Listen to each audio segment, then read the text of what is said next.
Hello everyone, this is Jem. I make a mistake in the recording of this episode when I talk about the murder of Poppy Davy Waterhouse. I'd like to clarify that although I say that her murder was in December 2019, it was in 2018. I'm really sorry about this. I hope it doesn't upset anybody. I didn't realise until I was putting my references together again. Sorry about that. Bye.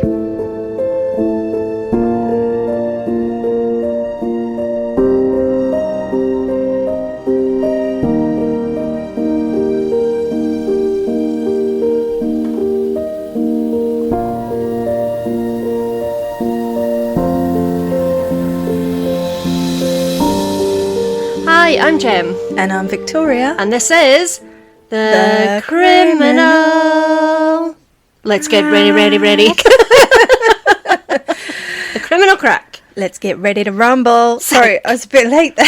I know you were a little bit late. It's the remix. Hello. How are you? I'm alright. What have you been up to? You don't want to know. I've just been drowning in work. And Oh, you are a lifeguard. sploosh. Yeah, let's just not talk about it because I've been not having the bestest time. Oh dear. Shall we just crack on because I know you've got an appointment after yeah, this. and also I just want to say thank you to the NHS because last week I did dentist, doctors, hospital, you name it. You got your money's worth. Got my money's worth. Thank you, lovely NHS. Didn't you come out with something wrong with your tooth though after you went to the dentist? No, that's why I went to the dentist because I broke my front tooth. But I thought then you had to go back the next day or something. No, you're making that up. Wow, okay. Ask me what the crack is so we can just get going. I wanted to know what you've been up to first. Don't want to tell you now. Oh, okay. Hey, Gemma, What? what's the crack? Not telling. Well, Victoria, today we are covering a case that I've known about for a little while, but I couldn't remember the people involved's names. But then I found the names, and so we're going to cover it. Brilliant. Okay. When Matthew Gould finished work at around 3 p.m. on Friday the 3rd of May 2019, I imagine he, like most of us when we finish up for the weekend, was just delighted to be done with the grind for another week. You know that feeling. Yeah, when I was still working at Gone 9 o'clock on Friday. And now there's a puppy squeaking. This is going so well. Yeah, you were still working till stupid o'clock the other night. Well, climbing into his car that day, Matthew began his regular journey home to the house he shared with his wife Carol and his 17-year-old daughter Eleanor, or Ellie, in Cannes. I think I'm pronouncing it correctly. Cannes is spelt C-A-L-N-E, and it is a small town which is situated in the southwest of England in the county of Wiltshire. Do you know it? Wiltshire's beautiful. I don't know Carlton, but I know Wiltshire. Well, the town looks really quite pretty, actually. I looked it up. I like to get my Wiltshire bearings. is lovely. It's one of the places I went with Lynn when we went paddleboarding last year before, whenever it was. Cool. Well, it encompasses parts of the A4, which is the main road from central London, and goes through some of the UK's biggest cities in that neck of the wood, including Bath, or how they like to call it, Bath. Bath. Is that offensive? Bath. How do you say it? A bath. It's not a bath. But it's spelt like bath. Ugh. I'm going for a bath. Oh, now that word doesn't make any sense. No. But it's around 19 miles, including Bath. Hold Bath. on. Roman baths is not a thing. Roman baths. I wasn't here in Roman times like you, so I wouldn't know. Right, so anyway, so orgy tubs is what I call them.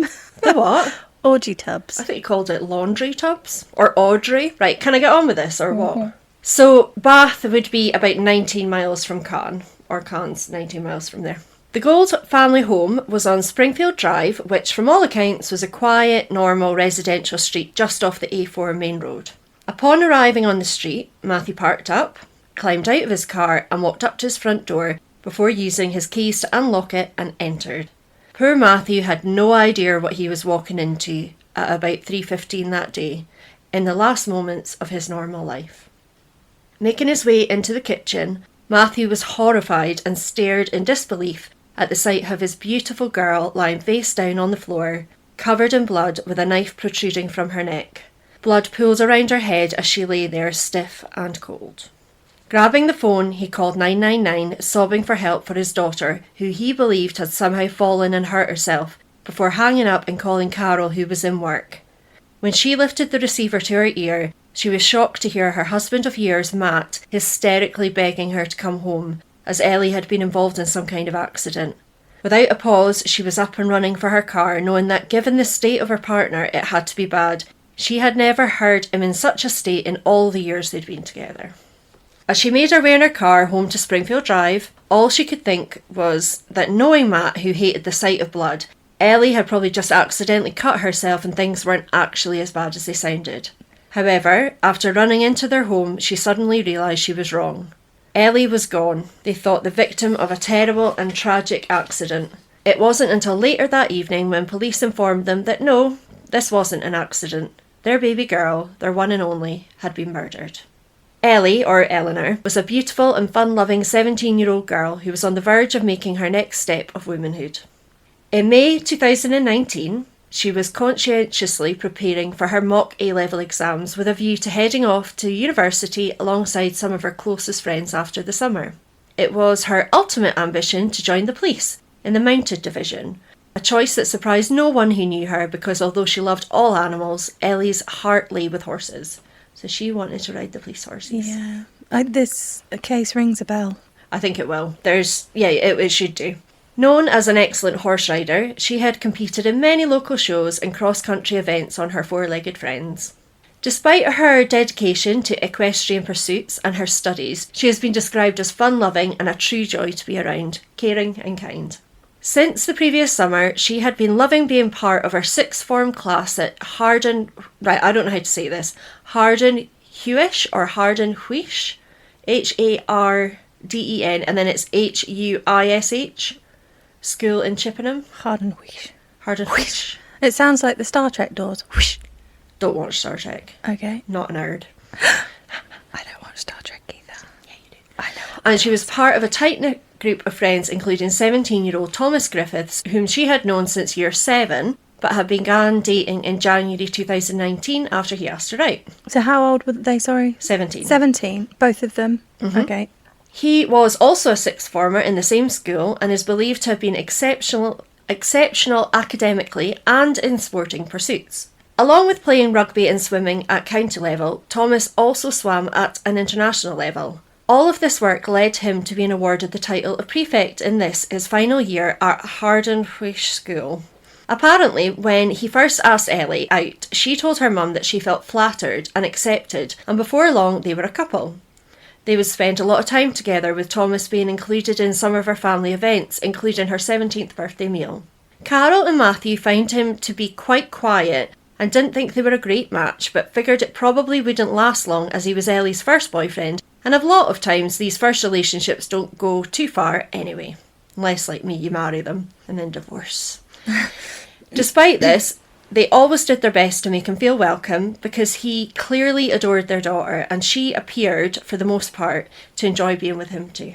The only inkling her mum and friends had been aware of were spoken about towards the end of April, start of May 2019, when Ellie had shared a few concerns about him, mentioning that he could be a bit possessive and seemed to want to spend all of his time with her, which she seemed to enjoy too until the mock exams got closer.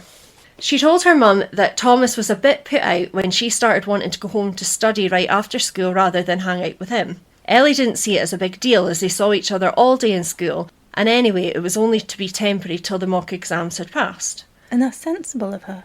It is. I mean, she really seemed to know what she wanted to do and she knew what she needed to do to get there. Even if it wasn't about going home to study, even if she did just want to be away from him, it's up to her. Yeah, or go out with friends or... Yeah. She might have been using it as an excuse to not hurt his feelings, but... It doesn't sound like it from what I've read. But either way, it's her choice. It is her choice.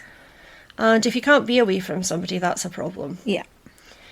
At that time, Carol basically told her she didn't need to deal with someone being like that, and on the 2nd of May, Ellie messaged her friends to tell them that she'd begun to feel suffocated by Thomas, and so she had broken things off for the time being, stating that he'd been upset and hadn't taken it well.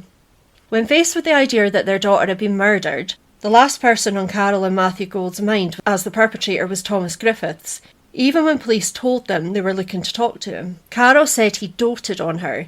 He couldn't have done this, and despite what Ellie had recently told her, she had seen no red flags at all. Now, I'm sure they knew that in cases such as this it was common, protocol even, to question the closest people or person to a victim first, so it just stood to reason that they wanted to hear from Thomas, and maybe just figured that would happen and then they would go and look for the real murderer. Yep. Just before 6 p.m. on Friday the 3rd of May, Thomas asked his mum if she could drive him to Cannes as he wanted to go over to a friend's house, and although he had his provisional driver's licence and was taking lessons, he hadn't passed his tests and often relied on her to help him out. Unlike his friend and Ellie, they didn't live in Cannes, but instead had a home on Lansdowne Crescent, also on the A4 route, in a small village called Derry Hill, not that far away. 3 hours after the body of Ellie Gould was found, police officers found Griffith outside the home of his friend and went over to start talking to him. Whilst they did, they couldn't help but notice scratch marks all over his neck. Griffith had an explanation for them, but we'll come back to that. But these marks were enough for them to arrest him on suspicion of murdering Ellie Gould before putting him into a police vehicle and driving him 10 miles away to Melksham police station for further questioning.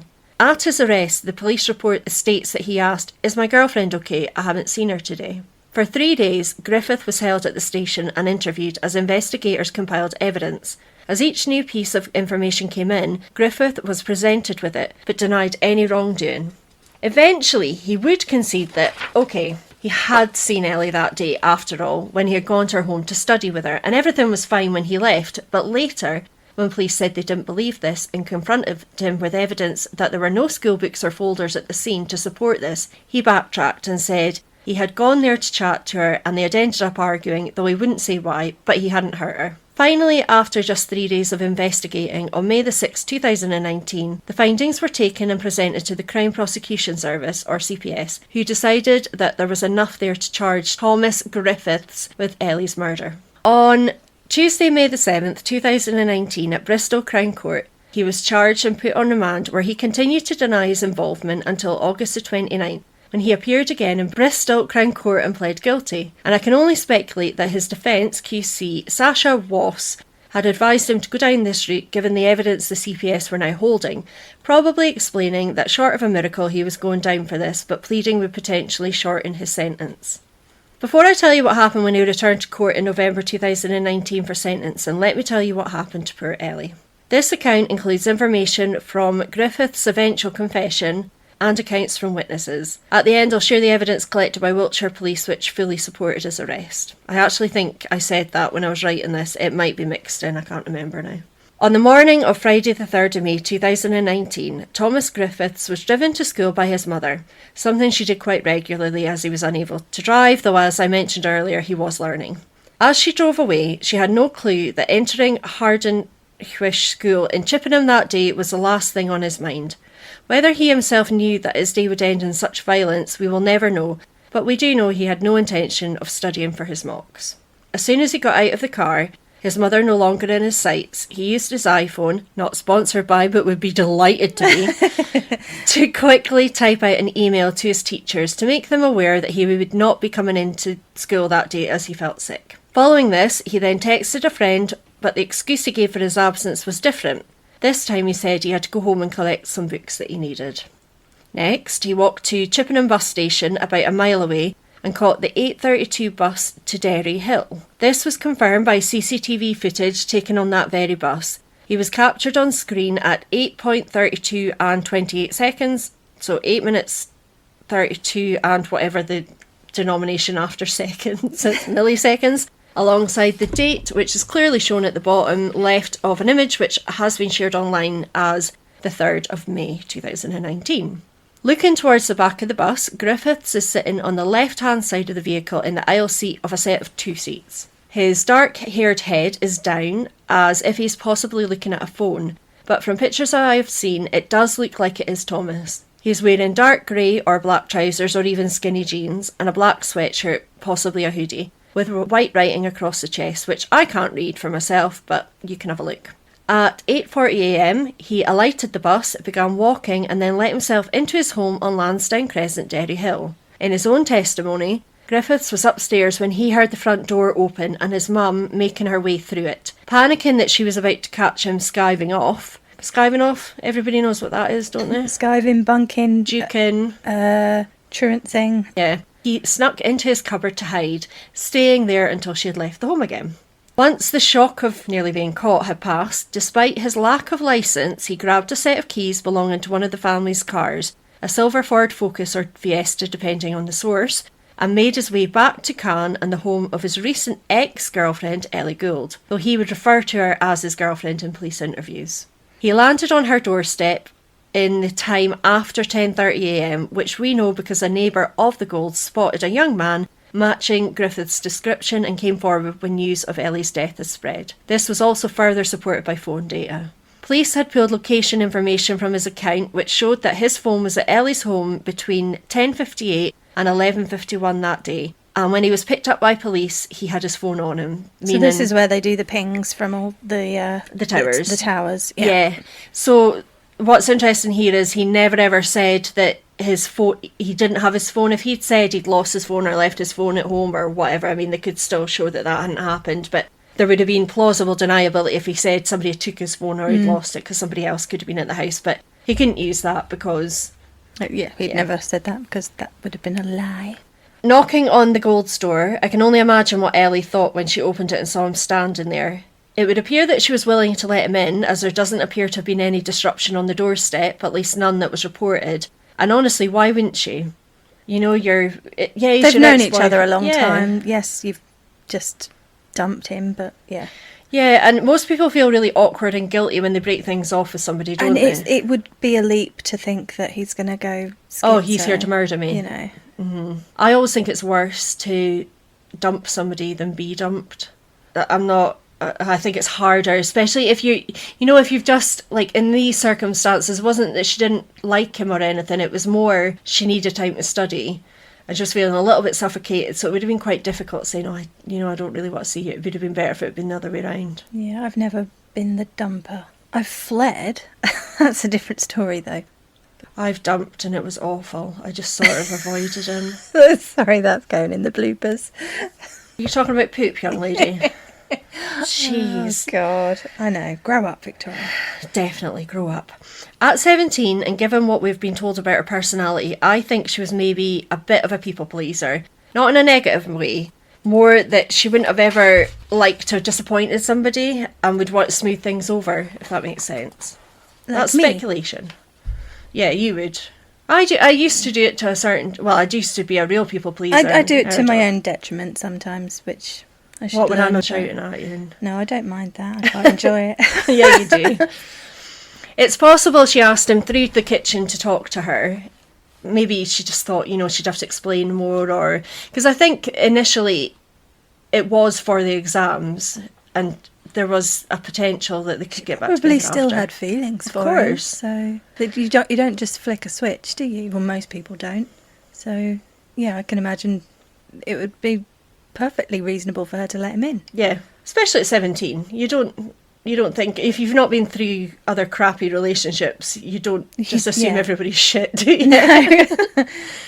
When speaking to the police after being brought in for questioning, Griffiths first stated that he hadn't seen Ellie that day, but as he continued to talk, this changed. He finally admitted to being with her, saying that they had prearranged to meet to revise together during the day, but the session had ended in an argument. He was clear, however, that he had not and would not have hurt her. The backtracking had occurred when police pointed out that there was no evidence in the kitchen to show that studying had been on the cards, and as he denied any violence that day, the police clarified while there was no evidence of studying going on, they had found plenty of signs of extreme violence being acted out on Ellie's body and in the kitchen. If it was an innocent study session as well, why would he have told people different things? Why would he have nicked his mum's car, essentially? Which, had he ever done that before, taken it without consent? Nothing to save it. So it was premeditated. It must have been. I think the taking of the car, everything I've read, this kid was like prefect material. Yeah. He was a good guy, got on with everybody. Mm-hmm. Yeah. So Griffith would eventually acknowledge that something more had happened in August 2019 when he finally told them. So it happened in May, but in August 2019 he finally admitted that there had been an argument, but he was desperate to make them believe that he didn't remember ever putting his hands on Ellie. His version of events was that one minute they were arguing and the next she was dead on the floor, and he was astonished to see a knife in his hand and blood everywhere. A classic blackout confession. Fucking hate these bastards that think they can get... It does happen, don't get me wrong, blackouts do happen, but come on, dude. Yeah. Come on. I think he remembers every single second of it. He I probably think most does. of them do. I would agree. Especially, maybe if you had some history of issues with mental health. None of that. No. Came from a stable background, nothing on record at all. I mean, Now, strangling someone is no mean feat. It takes time and a lot more strength than people realise. it's not like in the films. It really they think it takes between 5 and 12 minutes usually as a sort of standard, really. Yeah, it's not a one and done sort of thing. It takes so much strength, in fact, that many people can't maintain what's needed. It is clear that he himself was unable to continue because next it is thought that he noticed the Gould's full knife block in close proximity before he suddenly let her go and grabbed a weapon from it. With no time to realise what had happened, Ellie would have had no chance to run before he began to use it, violently stabbing her in the neck. He stabbed her 12 to 13 times in all before releasing her to fall to the floor. Do you recognise this case now? Yeah, I've recognised it for a while. I've got a mental image of the house in my head. Yeah, I think it's on the corner, and she was a beautiful young girl, long hair. There's pictures of her on horses and dressed up for prom and things like that. And although Matthew found the knife wedged in her neck, this wasn't there when she fell. It was still in Griffith's hand, and then put there later in a bid on his behalf to make it look like Ellie had perhaps done this to herself. I know. Shudder. When you say premeditation, it really... I don't know when he was driving there if he thought he would be able to talk around. But up until this was made clear, the Goulds truly thought she had been the victim of a horrid accident, while police had wondered if she'd taken her own life. With Ellie lying face down, dead on the floor, her blood all over the walls, the floors and the counters, Griffiths appears to have recovered fairly quickly from all of a sudden finding himself standing over her with a knife in his hand, because his priority was not to call for help or check on her, but to clean the scene. Because if you think, if you were a good person and you genuinely blacked out and then you were stood there, wouldn't your thoughts be to help somebody, even if you'd done it yourself? Surely they would. Surely that's the first thing you'd do, is go, oh my goodness, what's happened here? Yeah. Not only was the kitchen covered in Ellie's probably already coagulating blood, but so were his clothes. So while she lay dead, or dying at the very least, he grabbed some cloths and began scrubbing to cover his tracks. He worked on this for about an hour before throwing all the blood-soaked cloths into a black bin bag. This hour included him removing the black pair of van trainers from his feet and using the Gould's kitchen sink, which to me is fucking audacity of it, to remove any trace of potential DNA from them. Can you... He used their knives... Yeah, washed his own shoes. Well, washed their daughter's blood off his shoes down their sink. I know. Horrendous. That's disgusting. It is. What a vile... He's disgusting. Now, unfortunately for him, he couldn't have cleaned them properly. Well, we know that blood traces last. It's not that he didn't do it properly. We know that blood and DNA stays. As later on in the inquiry, results from the DNA testing on his shoes found traces of Ellie's blood. This was why in August 2019 he'd shared what had happened, though was very much still trying to cover his own ass by pretending he didn't remember the actual attack. He then finally admitted guilty and pled that on August 29th of that year. Before he left the Goulds' home, he made the choice to do two more things. These two very specific choices and calculating acts were performed by him to 100% direct the blame away from himself. He cleaned off the murder weapon, so the knife, and then wiped it down with an apron before putting the apron in the black bin bag with the cloths and placing the knife into Ellie's own hand and pushing it into her neck one final time. That's why I don't know if it was 12 or... It's 13 stab wounds, but I don't know if they're including that. That one just seems... that just makes my skin crawl that he... I don't know if it's not better, but you can imagine in a frenzy. But then to do that and be so calculated and to place that into her is horrible. And it gets just worse. Horrible. It's awful. And it gets worse because then he used Ellie's own finger, placed it onto the screen of her mobile phone to unlock it, and then used it pretending to be her. because he knew that she was meant to be getting a lift from her home to school from one of her friends later in the afternoon, so he callously cancelled texting the friend as her. So you've got the sense to do that? Yeah, but you don't know how the middle bit happened. How convenient. And I wonder if he realised they would know he tried to strangle her first as well. I don't think he clicked. But he was a little bitch and couldn't do it that way. Little bitch central here. He then grabbed the bin bag and jumped into the car again and headed for his home at Derry Hill. His car was picked up by bus CCTV at 11:56am that day, making his escape. So I don't know if you can see him driving it, but he had been in the car on the way, so they saw that, but they saw the car.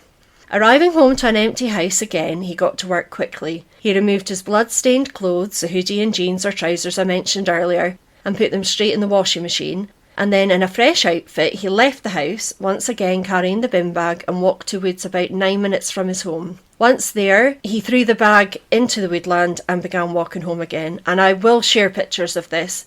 He didn't hide it. I was just going to say, he didn't bother burying it, hiding it, burning it. I think he thought nobody would go to this area. So maybe it was an area of the woods people didn't go to or something, but it was very obvious. But then you get people like me who, like, I'm going to go and find some mushrooms to take pictures of and go off into the woods. Yeah, and we buried that box so well in that person's garden. This is a true story. We buried treasure or something. We did. We buried what we considered treasure in case we were going to run away. So we buried a box in a garden, and with actually, money. There's money in it. It's probably out of date money now, though. Yeah, definitely, because it was from the 80s. Oh, unless it's coins. It was coins. Oh. We didn't have paper money. Don't be silly. I didn't think that through. If you're living in the house it's the big house at Cooper Park. No, because they might let us come and dig it up. The Mills sold it.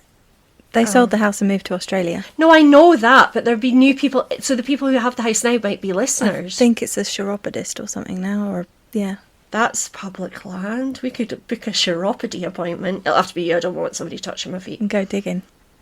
Anyway, that took us off on a tangent. Touch my feet, lick 'em. So once he had dumped the bag, he began walking home. Fortunately for police, though, not for him, as he came out of the trees, he was seen by one of his own neighbours. This neighbour was close enough to see and become concerned by an array of fresh scratches all over Griffith's neck and asked what had happened. Griffith told the neighbour that he'd made them himself due to stress over his impending exams. Bullshit. Yep. Bull-hickey. Encouraging the boy into their car. I don't know why I worded it like that, because it does sound like I have sweeties for you. But the neighbour is not like that, as far as I'm aware. No, I don't have puppies and sweets and Lego. Sorry. Encouraging the boy into their car, the neighbour then offered to drive him back to school, and Griffith accepted. I'm not sure how long he stayed this time, but his mother came and got him again and returned him home for the second time of the day, and yet again he was back trying to cover things up. From his own phone this time, he started a group chat with mutual friends of his and Ellie's and explained to them in a message that he'd been feeling really low lately, stating that he knows they may have noticed that he'd been a bit quiet. He also shared that he and Ellie were now taking a break from each other while the exams were on, but would see what would happen when the exams were finished. On top of this, he was worried about his dad, who he said had cancer, and his nan, who had heart problems, which if they both did go through that, I'm sorry that your dickhead grandson and son used this as an excuse. He also told their friends that he was feeling really anxious and nervous and had been scratching his neck a lot because of it. Oh. Poor baby. Fucking dick. This is how manipulative this kid is. He knows to make sure loads of people know that this is the reason, plant that seed in their head. Yeah. So they'd be like, well, he wouldn't possibly do that, and he's been really stressed. He's been so stressed, yeah. Couldn't have. Attached to this message was something that has been described as chilling. It was a selfie of himself, obviously, because that's a selfie, showing the scratch marks, and he sent that to his friends so that they could see them as well. After he'd killed his ex-girlfriend. Yeah. Yep, so by this point the police have seen, well, not by this point, but these scratch marks have been explained to the neighbour, explained to the friends. His mum must have noticed them, so she probably got told the same, although they hadn't been there earlier on in the day. But also people at school, he did go to school for a bit, whether he went in. He didn't go in. He didn't see anybody. Right. Oh, wait, no. When he goes back, yeah, when she picks him up, no, I can't tell you whether he went in or he didn't go in, but yeah, probably was walking about with his head held up so that people could see them. I'm so stressed, look at my neck. Yeah, look at me. Oh. But the other thing is, if he was making it out to be an accident or self-inflicted, Surely they'd notice that their apron is missing if he's used that and put that in surely the the black scratch marks bag. would be the wrong way as well. That too, but there's just lots of things. He's just an idiot. He's just he not thinks very clever. Yeah. I think he thinks he's performed the perfect But crime. you don't take something from the scene if you want it to look like an accident. No, I'm not giving tips. he didn't want that to look like an accident. In his mind, they would believe that he'd never been there, and the scratches on his face were two separate things. I'm just talking about the apron. If you take their apron and take it away from the scene... Yeah, but the person who did the killing might have done that. But I thought he wanted it to look like it was... No. Oh, they thought that initially. They thought that she had an accident. Yeah, no. His plan, I think, was go in, do such a good clean up and everything, get out, nobody would suspect anything, and look, everybody knows what these marks are from, so you can't put anything down. So it wasn't his plan. No, his to make parents' it look first like thought was that she'd had an accident. Okay. The police thought she'd taken her own life. I compute. So he had messaged his friends. So I think that he thought showing and telling about the scratch marks, he could fool people into thinking they must be innocent, or why would he tell them? That's the other thing. Because if you had done something, most people would try and cover that up. Like, if you think of domestic abuse victims who are covered in bruises, like, people, they'll always wear long sleeve tops and things like that to cover them up. And they haven't even done that. That's been done to them, and they're covering up that shame while he didn't have that. Yeah. He also messaged Ellie asking if they could meet up, and he sent a Snapchat to another friend with the same information as what he'd sent to the group chat, trying to get his version out to as many people as possible. Then he asked his mother to take him to the friend's house, where he would later be arrested by officers who also saw the marks. So as I said, there were a plethora of factors which led to his questioning, arrest and charges. I'm just going to bullet point these quickly. He had motive, as Ellie had broken up with him. If you think of any more, say them. She told friends the night before that he was not happy about being broken up with. The day of the murder, he lied to the school, friends, about illness, collecting books, nothing matched up there. His mum. She thought he was at school. Yeah. The clothes he wore on the bus to head home were retrieved and are believed to be what he wore to kill Ellie. So the ones on the bus are what were in the washing machine. He was seen by the Goulds' neighbour at the door that morning, so that placed him there. His phone data supported that, saying he was there between 10:58 and 11:51 that day. CCTV on a bus caught his car heading home at 11:56 a.m. The bag of clothes were found in the woods near to... Not clothes, I keep saying clothes. Cloths were found in the woods near to his home, which I'll show you the picture of. Officers saw the marks on him, and Ellie's post-mortem showed that she put up a hell of a fight, with this being evidenced by traces under her nails. This and her DNA on his shoe were the final nail in his coffin and led to him finally pleading guilty. There's one more thing. What? The messages that he sent, he knew who to message, so it must have been somebody that knew her. When he used her phone. Yeah, but that is evidence.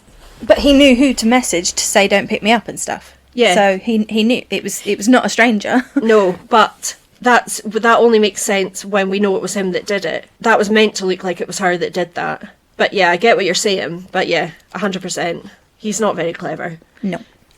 On August the 29th, 2019, alongside Ellie's numerous family and friends, the prosecution and Griffith's parents arrived in court for his sentencing. He was there as well.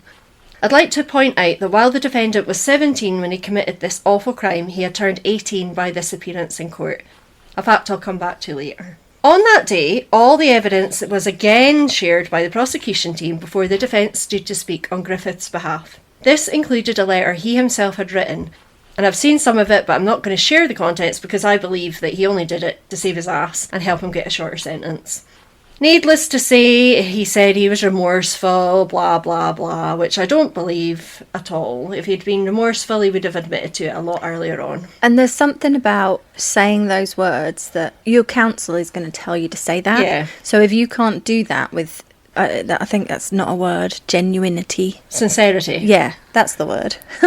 Or if you can't genuinely say that. Yeah, if you can't do that, there is no remorse. There isn't any remorse. He wouldn't have put the family if through you're doing what he the did. bare minimum and just saying, oh yeah, I'm sorry. When he read the letter out that day, Ellie's mother was seen to be staring at him all the way through and then just shaking her head. She was probably as convinced as we are by him. Given the lengths he went to cover things up, I find this doubtful anyway. He apparently cried throughout the process, but I don't really care. That's because he's a little bitch. Well, it's because he's got caught and he's going to jail. Yeah. What I do care about is that along with Ellie's parents, family and friends, Griffith's own mother and father also broke their heart crying through the sentencing. From all I've read, they had seen no signs of anything that could have pointed to their son being able to do something like this. So I do feel for them. They didn't know what he was going to go and do that day. Before I share the sentence he was given, I'm going to share some quotes with you from Ellie's parents and the judge. During the proceedings, the following statement was shared by Ellie's father, Matthew Gould. He spoke as finding his little girl, saying it was, quote, the most frightening, horrific and saddest scene I have ever experienced, and it fills my thoughts all day. Carol Gould, Ellie's mother, has spoken out about Griffith's behaviour in the times prior to the day he murdered her daughter as nothing that would, quote, ring alarm bells. She also said, quote, we as Ellie's parents want answers from Griffiths. How could he carry out such an evil, brutal murder on our beautiful, kind, caring, gentle Ellie, who he was supposed to have been fond of, and why did he do it, she said. Judge Mr Justice Graham then spoke directly to Griffiths at sentencing, saying that his actions were, quote, a frenzied knife attack and the most appalling act on a vulnerable young woman in her own home where she should have been safe. He went on to say Ellie had, quote, tried desperately to fight back,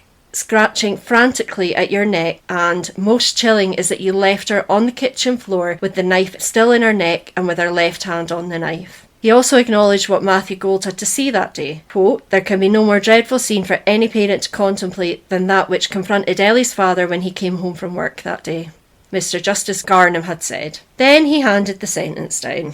For the brutal murder of Ellie Gould, what do you think he got? Do I want to hazard a guess? Not long enough. Definitely not long enough. He got 12 years and 6 months. Which, how is that punishment? It's not justice. She was 17. Was 18 when he got sentenced. Yeah. And he'll be educated, fed, housed, rehabilitated, air quotes. It's not okay. He'll get all the help he needs when he comes out to be housed. Yep. Because they get more than veterans, they get more than domestic abuse victims. Yes, it absolutely drives me insane. It beggars belief. It's beggars belief. Outside court, DCI Jim Taylor of Wiltshire Police said, quote, there were no warning signs or red flags regarding his behaviour. His actions on the 3rd of May were truly unthinkable. The injuries he inflicted on Ellie were horrific. Not only did he end her life in the cruellest way imaginable, he then attempted to cover his tracks. Appalled, Carol Gould has since said that he should have been sentenced to at least 17 years, since that is all her daughter had been allowed to enjoy. I think what they should have done was worked out, on average, what age she could have lived to, and took 17 away from it, and gave him that. That's a great idea. Isn't it? That's life. Mm-hmm. It might sound harsh putting him in jail for like 80 odd years. I reckon she would have lived like, what, fit, healthy, if she carried on with that sort of lifestyle. 80s, 90s is very plausible now. If he'd even showed genuine remorse, if he had had a blackout and then realised and he had turned himself in, all these things make a difference. Oh, it's so upsetting. It's just they've lost. Did she have siblings, did you say? Not that I could find out. I think she was an only child, so they've lost, yeah. You imagine how quiet that house was walking in. Afterwards. Yep. In the aftermath of the loss of her daughter, Carol Gould has gone on to be a staunch campaigner and advocate for domestic violence in the UK. Straight after sentencing, the Goulds took action. So if you think back to episode 3, Red Flags Missed, where I spoke about Nicholas Prosper, I shared information about the steps that anyone can take within time parameters if they believe a person's sentence is unduly lenient. Remember that? Yep. Well, the Goulds went down this line and wrote to the Attorney General for England and Wales. Did you know there was an Attorney General? I thought that was an American So thing. did I. I had to look into it. So this is quiz stuff for you. We have an Attorney General, well, we don't because we're in Scotland, but there's an Attorney General for England and Wales who at the time was called Geoffrey Cox. And I've put here, I didn't even know there was such a thing in the UK. So for quiz goers, this is a wee tidbit for you. But your second thing for your quiz is, in the UK, titbit is used more commonly. It's tid. No. Let me finish because I've looked it up. In the UK, we use titbit more commonly, but in North America, they use tidbit, but I prefer tidbit. I feel like it sounds posher than tits. Tid or tit? Listen to me. In UK, it's titbit. In North America, it's tidbit. I was just trying to get you to say tit again. You're just being a dick. There's a dick for you as well. Dick. sadistic bit. So they wrote to Geoffrey Cox to express their dissatisfaction with the sentence given to the murderer of their daughter, asking that it be reviewed. On the 6th of December 2019, the family made a public statement saying the following quote: "After careful consideration, the Attorney General has concluded that he could not refer this case to the Court of Appeal. A referral under the unduly lenient sentence scheme to the Court of Appeal can only be made if a sentence is not just lenient but unduly so, such that the sentencing judge made a gross error or imposed a sentence outside the range of sentences reasonably available in the circumstances of the offence." I'm sure you can imagine for yourselves just how let down the Gould family and friends felt by the justice system, who were essentially saying that despite being an adult at sentencing, Griffiths was a child when he murdered Ellie and was sentenced accordingly. So he was a child who was 5 months away of turning 18 and becoming an adult in the eyes of the law, meant that his sentence was less than the minimum that you would get as an adult. Had he been 18 at the time of committing this atrocity, or had the Attorney General agreed with the Goulds, the minimum he would have been given would have been 14 years. Now, this doesn't really feel very fair to me. I think it's bullshit. And Carol and Ellie's other family and friends felt the same, so they began working to make changes to the law in England and Wales. Before we go any further, I'm going to introduce you to Julie Davy, who tragically lost her daughter in an act of domestic violence in December 2019. So Ellie was murdered in the May yeah. And sentencing was in November, and now we're in December. Poppy Davy Waterhouse, known to be a prodigiously gifted mathematician, was just 24 years old when her ex-boyfriend, 25-year-old Joe Atkinson, attacked her in the home they shared in Leeds. The pair had originally met when they were both studying at Nottingham University and had become a couple. Their relationship lasted for around 3 years, but in late 2018 it said that Poppy initiated a breakup. On the 13th of December 2019, it appeared on the outside that to all intents and purposes, things between them had moved on. They were still sharing a flat, but both had new relationships and were living their own separate lives. Whilst Atkinson was on a works night out for Christmas, Poppy was at home chatting on the phone to her new beau, unaware of what was to happen to her just hours after hanging up. According to testimony, it was in the early hours of the 14th of December 2019 when her ex-boyfriend returned to the flat and attacked her. Using one of their own kitchen knives, he stabbed her more than 70 times. And she was left with over 100 injuries. Griffith, he used a knife from the kitchen, and like Griffith, he also made an attempt to clean up what he'd done, including getting rid of his clothes and hiding them. Sorry, were you going to say something there? How frenzied do you have to be? They say when you care about somebody, that's when you go into crime that. Passion, yeah. But is it caring about somebody? Exactly. Is it that the line between loving and hating somebody so close? It's so blurred. But what triggered him? They split up late 2018. They've been split up over a year. Yeah, but it was it her moving on? But he had moved on. He had a partner too. I don't know. Or was he pretending, or was he with somebody, but, you know. When he was found out, this scumbag tried to claim that he had acted in self-defence.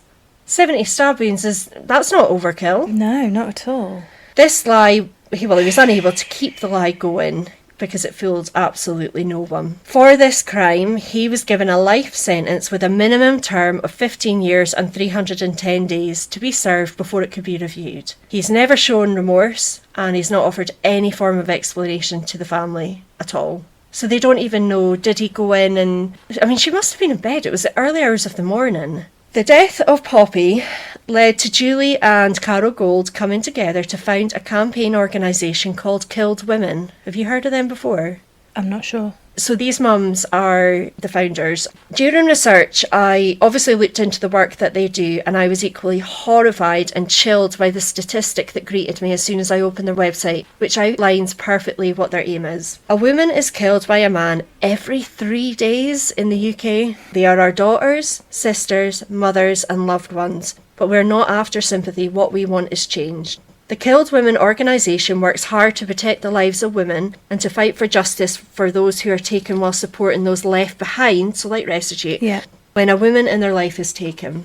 When Attorney General Geoffrey Cox vetoed the Goulds' unduly lenient sentence request, the Goulds, their family and friends, under the banner of killing women, began a 2-year fight to make changes to the law surrounding teenagers who kill.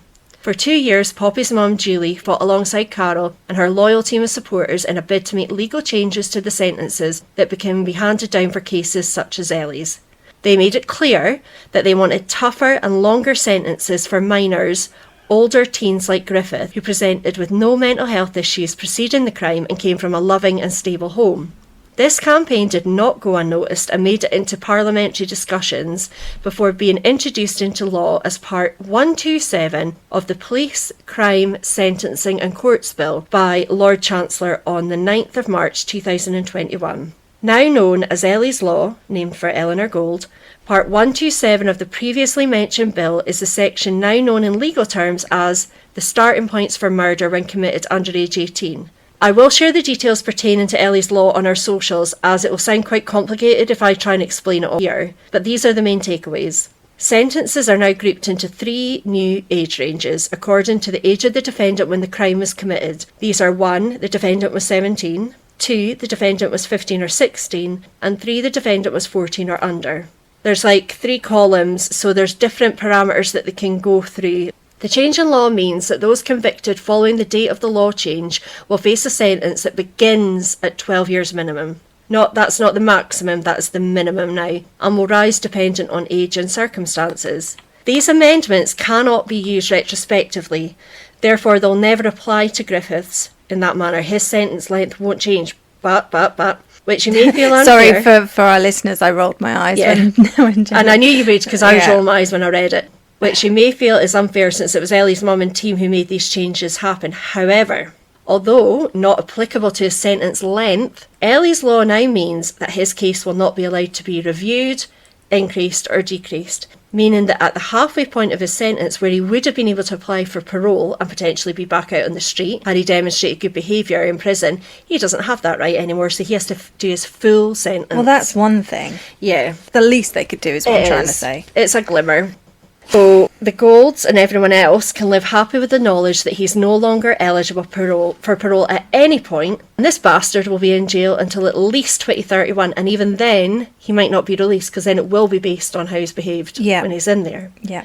Ellie's Law, of course, I have heard of. That's why I've heard of this case. Yeah, so. And we will be sharing lots about that. Yeah. So, just like Carol, Julie believed the sentence handed down to her daughter's killer was also less than it should be. However, the reason for this was not to do with age, so they worked together and they've got Ellie's Law passed.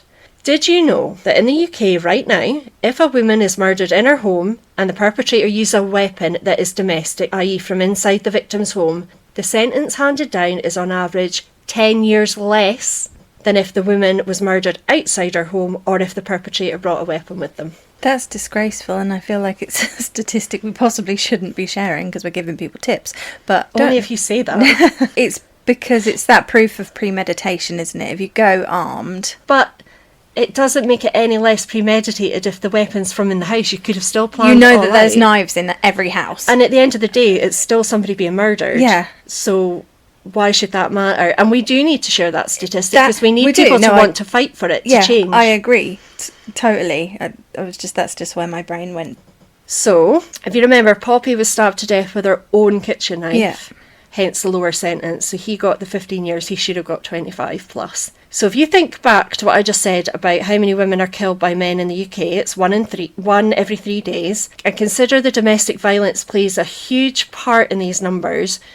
Should they be getting an easier ride, or should we see these people as more dangerous? Because as soon as a woman is murdered, or as soon as anybody is murdered, they look to the closest people, which is generally a partner. So why should they be given an easier ride? It doesn't make sense. It makes no sense, but also it's like they don't care. I don't know how they justify that difference, because what's the difference then if they go in with their bare hands and they strangle them, or they beat them to death and they don't use a weapon at all?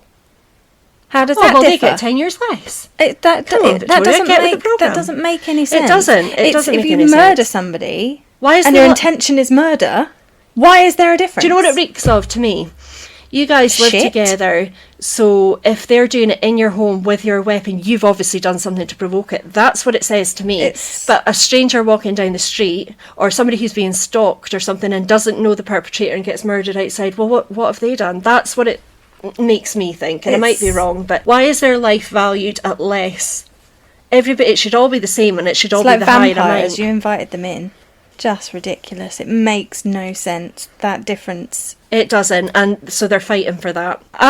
Alongside campaigning for Ellie's Law, Carol had campaigned for the introduction of compulsory self-defence classes being taught in all schools across the country. She argued that if Ellie had some knowledge on the day she was attacked, maybe she could have survived. She's not saying she definitely would have, but maybe she could have helped herself. I think that's brilliant. So do I. I think absolutely teach people self-defence. 100%. The classes could only benefit kids. Doesn't matter the gender. Could be the whole class could get it. It could fit in nicely with PE or physical education, but not everybody agreed.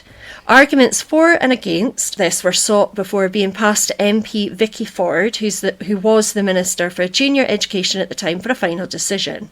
There's no explanation as to why, but she made the decision that compulsory lessons were not to be enforced, but agreed that she would roll out guidance on the following, quote, how to make safe and effective provision where a school is considering adding this to their teaching, leaving it to head teachers to determine whether self-defence lessons were right for their schools. Now, I can tell you, I've got kids in the high school now, and my son comes home and they do like blocks of PE, they'll do football for 6 weeks or whatever, and he hates dance. He hates it with the passion. You're telling me that you can't force self-defence on children, but you can force those other things on them. You make them dance. Self-defence is only going to benefit. I was made to dance in a t-shirt and gym knickers. I was as well, because I'd forgotten my PE kit. So that's just disgraceful. I also think that they should be teaching basic sign language in schools. Mm-hmm. And there's lots of things. There's that they should be doing. There's financial enhanced skills. There's things that you're going to need in your life that you just are expected to know sometimes. Look, if you break self-defence down, it is basically just a fitness thing. You can do it as a fitness thing, so why can't they do it? Yeah. Now, before I finish my case for the day, which is very close to now, I'll point out that, and I like to think that our listeners know us well enough by now to know this. I'm well aware that men are abused by women in domestic situations, and it's horrific both ways. So while today has been very female heavy, and rightfully so, these cases have to be heard. There's no point hiding away and pretending these things don't happen when they do. Our personal feeling here is that no one deserves to be abused by anybody, and I actually will be reflecting this in episodes that are yet to come. I've got a couple planned that show the other side of the coin. But it is the majority, and you've got to be realistic. You do have to be realistic. The majority, but you will get people men on women, attacking women, and we have to say this at work as well, because the majority are female. The victims are female. But it's not to say it doesn't happen. Yeah, and a lot of that comes down to the fact that men are less likely to ask for help and support. So a lot of domestic abuse is never reported either way, whether the victim's male or female. So men are far more likely not to report. So the more stories that we share from both sides, the more people are likely to report it, because when you're the one that's been abused for some inexplicable reason, the human brain and the human body makes you feel the shame that this has happened, because it must be your fault. And that's what it makes me think with this. If you're a woman murdered in your own home using something from your own house, it reeks of you've done something. An antagonist, or domestic abuse is something we've not done a lot of. No. And it's terrifying to me, because I know every crime can affect everyone, but this really is something that it's bred into families. It is. And it's something that Sarah from work, who she works with a lot of people, but she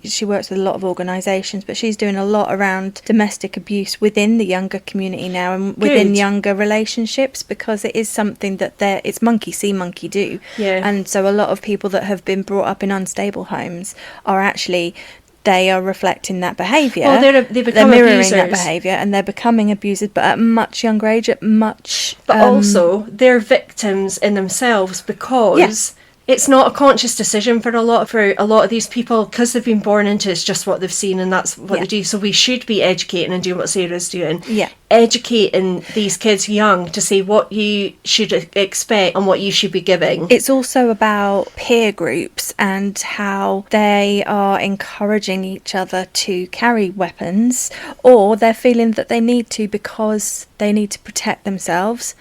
And there's lots of it going on, and it's something that she was saying, carrying, you know, like knife crime. The statistics are crazy at the moment. Scary. They're really scary. But it is something that if they can get beyond it, they are outgrowing that. The majority will outgrow that.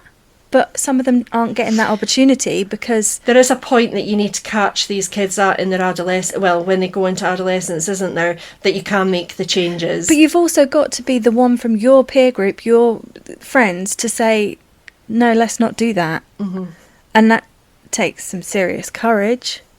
Or the people that... The kids that think like that tend to pull away from the peer groups. Yeah. And be the ones that but just then stay they're in the targeted bedrooms. sometimes. Yeah. It's a really, really scary world at the moment, and I do feel for the younger generations. And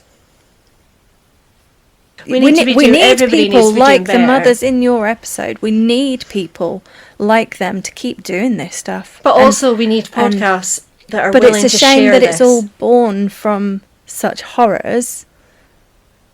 But all change comes from some kind of horror. Yeah. When you think like 9/11, for example, that changed the world and how travel worked. And even when the 7/7 bombs happened in London, I remember I was living in Edinburgh at the time, and the world changed. You felt it change. People were more distrustful. And I remember I walked home from work one day and it took me an hour and a half because I worked right in the centre of Edinburgh, and those little changes happen, but then people slowly go back to... But is it making the world a colder place, though, when we're more aware of all this stuff? I think maybe maybe that's just part of adulthood, is becoming more aware of what exists in the world. I think if you arm people with the right things, so this is where I think the self-defence classes would be a really good idea in schools. If you tell people what the world is like, some people still won't listen. We've had this conversation, like people letting their kids go out to it at all times of night, just assuming the world is la la la, happy clappy. Oh, we all did it. Yeah, I feel like I look at the world differently since I really started looking into psychology and crime. I do look at the world differently, but I don't feel less safe because I feel more armed to understand, like, I'm not going to be drawn in by this person. I used to give trust unconditionally. I don't anymore. Yeah. See, I'm still quite a naive little airhead. I try not to be, but I just want to make everybody happy. So please follow us on our socials. Please give us reviews, tell us what you think. I had a lovely chat with Sandra from the Strathisla Bakery yesterday. Was she happy with her shout out? She loved her shout out. Aww. She's really upset about Sean Ritchie. Yeah, I think we all are. Interesting factoid I meant to tell you. Sandra thinks that when she was researching after your episode about the arm on the beach, she reckons there is somewhere that there's a memorial. Oh. So she's going to get back to us. Oh, brilliant. Yeah, because I would actually like... I don't know. We're going to go. I felt like I owed something to Betty. I feel like I owe something to everybody that we talk about. Yeah. There's something that I'm looking at the moment that's coming up, and I think these are places that I know, and I kind of wish I could go around and take photos and stuff, and I might do that in the future. She's also bought painting outfits because she wants us to go in the woods and be crime scene investigators, which we're going to do. Yeah, we are. I need to get some crime scene tape. So please follow us, please request your cases, you know how to do it. If you don't, email us at thecriminalcrack@gmail.com, and in the subject line make sure you put the host that you would like to cover the story, and only that person will open the email. Or if it's to both of us and you just want us to know something, address it to both of us. That's cool. If we've made a mistake, if there's something interesting. We don't make mistakes. Shut up, Gemma. Marriage number 1. That's all right. Fist bump. So that's us for today. Thank you very for much. Listening. Bye. Keep on trucking.